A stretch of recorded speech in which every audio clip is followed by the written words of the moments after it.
चौथा exit poll आ गया है, उसके बाद मैं आपकी टिप्पणी लूंगी के शर्मा जी। चौथा एग्जिट पोल, 3 एग्जिट पोल बता रहे हैं बीजेपी की सरकार बन रही है। दिल्ली का चौथा एग्जिट पोल भी इस वक्त एबीपी न्यूज रखने जा रहा है आपके सामने। पीपल्स इंसाइट का ये एग्जिट पोल है और इसमें बीजेपी को 40 से 44 सीटें जीतने का अनुमान बताया गया है। 25 से 29 सीटें आम आदमी पार्टी को मिलते हुए दिखाई दे रही हैं। कांग्रेस पार्टी का यहां पर भी 0 से 1 थोड़ा सा खाता खुलता हुआ नजर आ रहा है। बड़ी खबर, पीपल्स इंसाइट का यह एग्जिट पोल आपको दिखा रहा है। आम आदमी पार्टी 25 से 29 और बीजेपी कहीं ज्यादा आगे 40 से 44 सीटें, यानी कि अब तक के जो आंकड़े आपके सामने रखे हैं सिर्फ 4 में से 1 एग्जिट पोल ऐसा है जो थोड़ा मार्जिन दिखा रहा है आम आदमी पार्टी के ऊपर बीजेपी की बढ़त का, लेकिन बीजेपी उसमें भी आगे है और बाकी के 3 बिल्कुल क्लीन स्वीप दे रहे हैं यहां पर भारतीय जनता पार्टी को, और बीजेपी आराम से अपनी सरकार बनाते हुए दिखाई दे रही है। अगर ऐसा होता है तो 26 सालों का सूखा भारतीय जनता पार्टी के लिए खत्म होगा।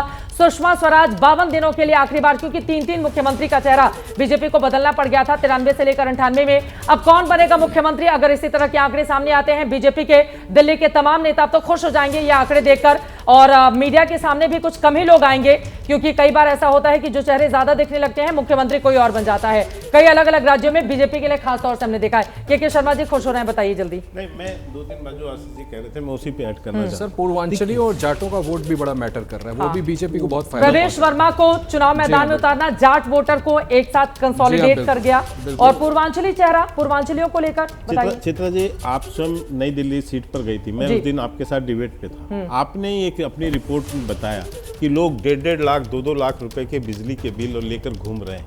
ये कौन लोग थे? ये जो झूठ बोलते थे आम आदमी पार्टी वाले घूम घूम के कि हम फ्री में बिजली दे रहे हैं, फ्री में बिजली दे रहे हैं पूरी दिल्ली को। अरे भाई, फ्री में बिजली दे रहे हो तो 1.5 2-2 लाख रुपए का सरचार्ज लगा हुआ बिल कहां से आ रहा है? केजरीवाल जी ने कहा था कि सरकार बन गई तो माफ कर देंगे। हाँ, सुनिए तो ये क्यों कहना पड़ा? इसका मतलब कि ये बात में सच्चाई थी कि बिल लोगों के आ रहे थे, फ्री की बिजली नहीं है। दूसरी बात, उस बिजली बिल के ऊपर आपने 1.5 2-2 लाख रुपए का सरचार्ज लगाया हुआ है, और ये सरचार्ज उस दिन स्वीकार किया था आम आदमी पार्टी के कि ये कोरोना काल का था।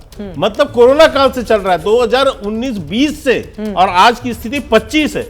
आपने 4 साल में इनको माफ नहीं किया, वो चक्कर काटते रहे लोग, और आप आज कह रहे हो कि मेरे को सरकार बनवाओ तब मैं जाके जो है बिल माफ करूंगा आपका। ठीक है। तो जनता मूर्ख नहीं है, जनता समझदार है। वो आपके इस जो झूठ बोलते थे कि फ्री पानी, फ्री बिजली, ये फ्री बिजली फ्री पानी नहीं था। आप साल के 2 साल में एक सरचार्ज लगाते थे, और वो पागलों की तरह घूमता था, क्योंकि 2 लाख 1.5 लाख रुपया देना यहाँ आसान नहीं होता है। ठीक है, मध्यम वर्ग तो लोगों ने इस बात को जाना कि केजरीवाल एक नंबर का झूठा व्यक्ति है, और वो झूठ ही बोल के लोगों को छल रहा है। गणेंद्र जी आप बोल लीजिए, आदेश जी उसके बाद में आ रही हूं आपके पास। गणेंद्र जी, अब तो चारों एग्जिट पोल के आंकड़े, एक में थोड़ी टक्कर के साथ बीजेपी आगे है, बाकी 3 में क्लीन स्वीप वो दिखाई दे रही है, लेकिन आप एग्जिट पोल के आंकड़े नहीं मानेंगे। गणेंद्र जी, चित्रा जी, मैं तो फील्ड में था, मैं ये कह रहा हूं कि दिल्ली के लोगों के अपने काम करें। दिल्ली के लोग बीजेपी को क्यों वोट करेंगे? सिर्फ इसलिए कि बीजेपी गालियां बहुत अच्छी देती है, बीजेपी के लोग गुंडागर्दी बहुत अच्छी करते हैं, बीजेपी के लोग दिल्ली के काम रोकते हैं, इसलिए दिल्ली के लोग वोट देंगे? दिल्ली के लोग बहुत समझदार हैं, बहुत पढ़े लिखे। दिल्ली के लोगों ने काम की राजनीति को, दिल्ली के लोगों ने केजरीवाल मॉडल ऑफ गवर्नेंस। अब देखिए गुंडागर्दी और